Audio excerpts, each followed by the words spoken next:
What is going on, everyone? Cam here, back again for another adventure, and today we're going rock climbing, baby. I'm taking you with me to Nashville West. Let's get right into it. Like when Adrian goes to Everest, Let's talk about gear real quick. As you see, I am north faced out. North faced out. I was nervous about that. I always worry, are people going to think you're being a big poser? But I believe whatever you're doing, you should wear the appropriate apparel to do that. I like North Face, Patagonia both. I wear all this kind of stuff now. So it's good. I am rocking the Las Sportivas Tarantulas, which is like lacing your shoes and tarantula mixed together. They are very comfy, easy to climb, head to toe out right now, currently in North Face with a black diamond harness. You can call this the Alex Honnold beginner package, essentially.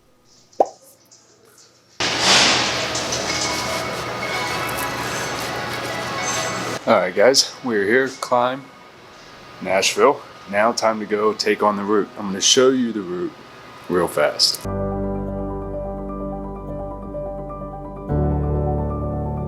Alright guys, now I am in your headphones with a voiceover. I'm going to walk you through what was I thinking during the route and leading up to it. So right here, I'm walking up to the route. I had a lot of gym nerves. I get nervous almost any time I'm out. I have social anxiety. So there wasn't a lot of people in the gym, but there was some. And I immediately assume everybody knows more than me. So I already had a goal in mind to be on this blue 5'8" auto belay route. I'm excited. There's a glacier, is what I call it, up on the top right-hand side, which is what I'm looking at now. And I'm just checking out this entire route for things I don't remember. First thing being these jugs at eye level. The jugs with the little finger divots out of them. They're nice. They are pretty easy to hold on to, but you can only use 2 or 3 fingers, maybe 4 if you really jam them in there. But it's a stable grip. I just was looking forward to chalking up. That's always my first exciting point of the workout, is to get that first chalk up. So then just putting your hands on some holds feels fantastic. I don't know what it is. I can't really describe it other than like how people love the sound of a baseball hitting a glove, which I love that as well. That first time your hands touch some holds, it's a magical moment. Light should shine, and it's fantastic. So as you see, I'm starting the route. I'm getting comfy. I'm getting excited. I can immediately, right there's an undercling with a nice hold, a nice jug right under it. I'm excited to reach that undercling because it's stable. I also remember standing straight on that, not using any of the tiny footholds right around. So I'm kind of excited to just get past that is a first marker for me. We'll call it my first pitch in this route. Because right here, it's pretty stable to get through. This is just me getting comfortable climbing again. This is only my 3rd time climbing in general, and I'm happy to just have a goal. Right here, things are going to start to get a little complicated. I'm starting to notice how hard I'm crimping these holds. Everything I'm holding very tight, very, very tight, even though I'm trying to climb with straight arms and I'm trying to, think about body positioning the best I can and driving with my legs. I forgot about not squeezing the ever-loving out of every single hold. Now we reach my nemesis, the glacier. And the first thing I wanted to do was just get hands on it, okay? Yep, I remember it being a lot smoother than I knew I was going to remember it being, and it was. So this feels more like a sloper. It doesn't grabbing onto that side unless you're really, it's a side pull. So unless you're really with your feet set in a good way pulling, you're not getting a lot of relief. So right here, especially in this terrible body positioning, all balled up, I'm struggling now. I'm excited because now I've passed the glacier, but I've never been up here before. So now I'm just figuring everything out.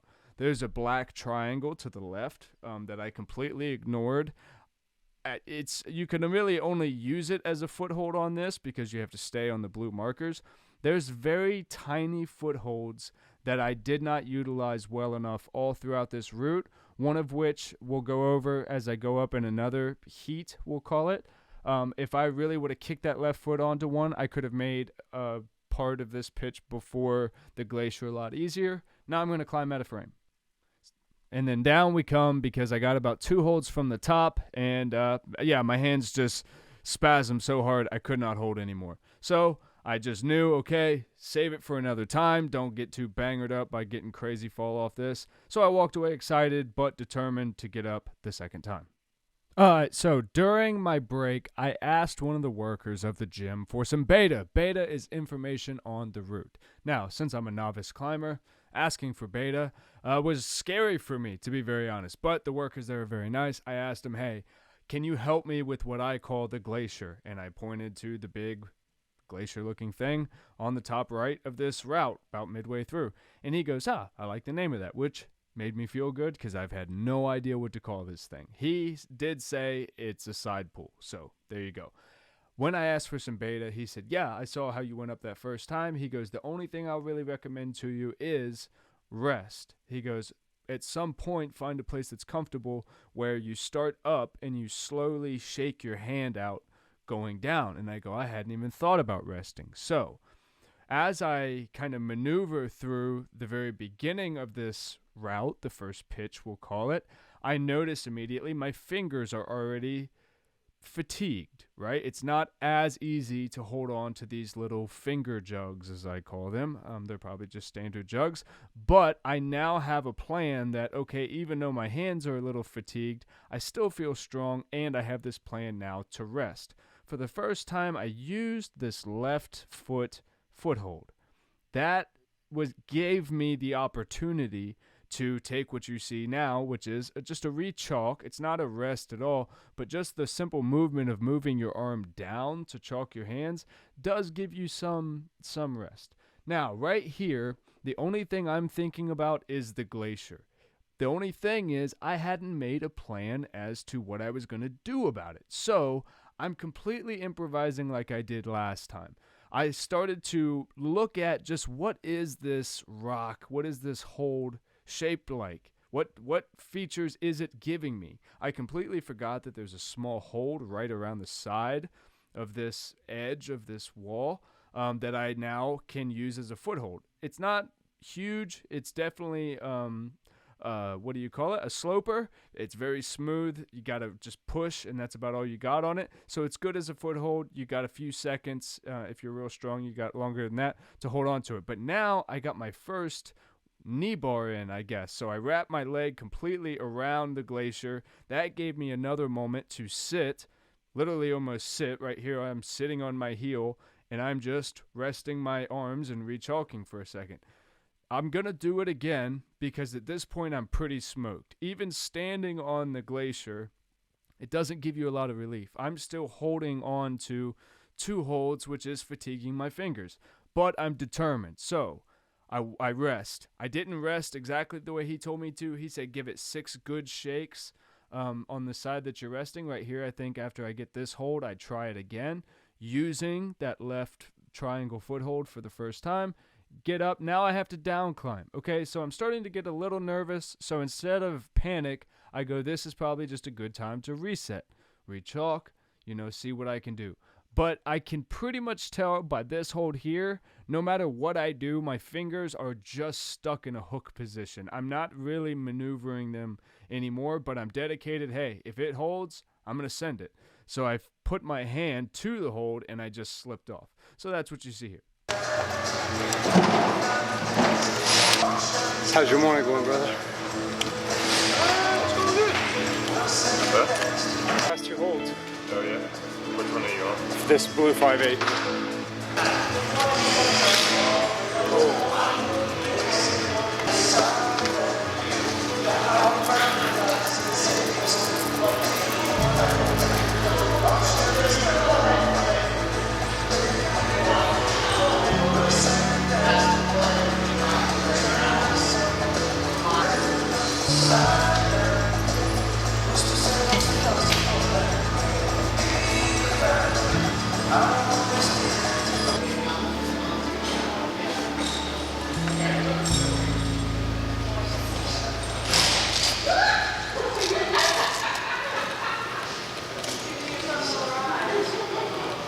And here we go for another try. We're going to get straight into it. As you saw during the break, I'm extremely tired. My forearms are beat. I was doing everything I could to shake them out. Had to make the most of my time, and I just had to deal with what I had. So getting on the route was starting to be a challenge, right? My fingers aren't really helping me a whole lot. I don't have a lot of grip. Sorry about the bouncy footage. I promise every place I go, I'll do my best to keep people's faces out of it, and that's what you're seeing here. I'm trying to keep someone out of the frame.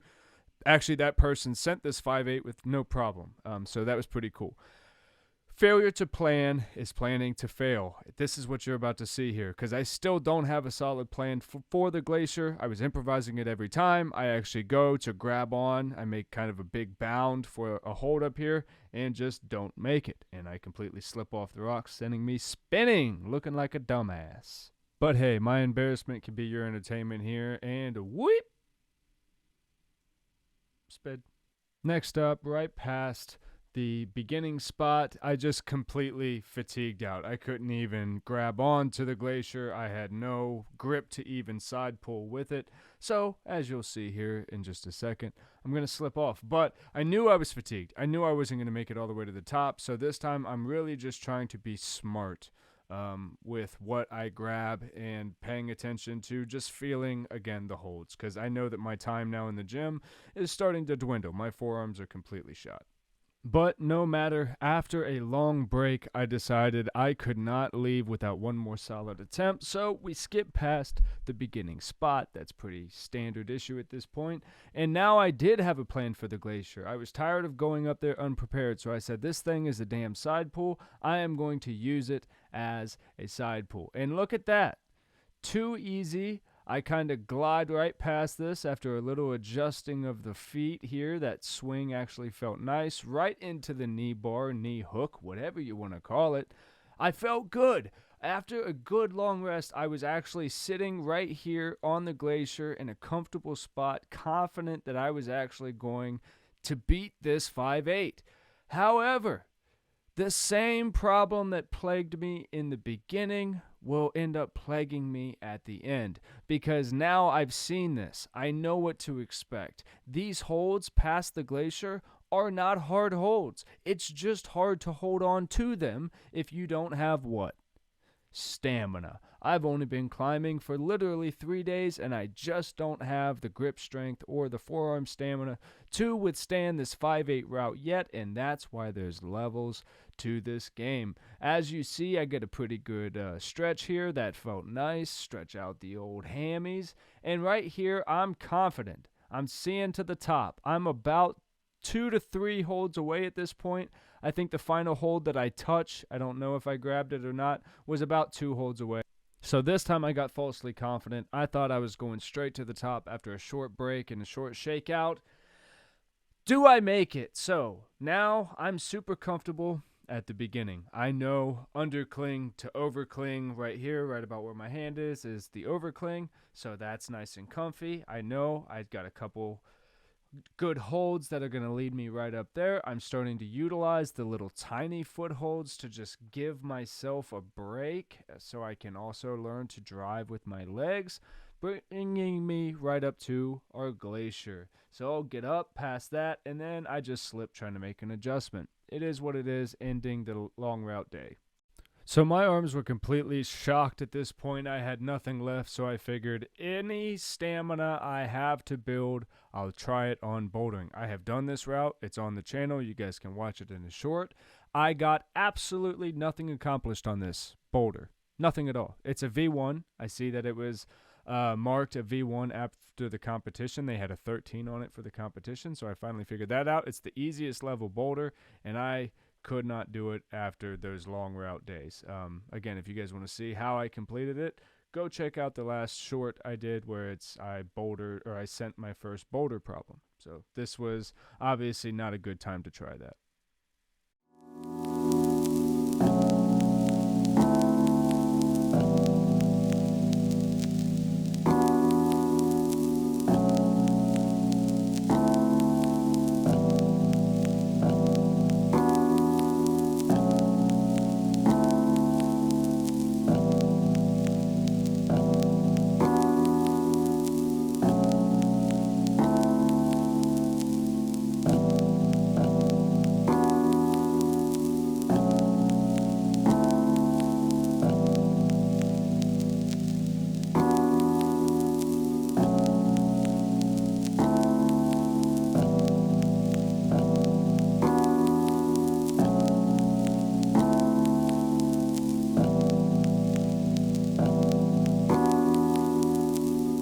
Alright guys, just finished climbing. I got annihilated by that 5'8", didn't get it, wasn't able to boulder because my hands were too pumped. Yeah, so here we go, back through Nashville to head home.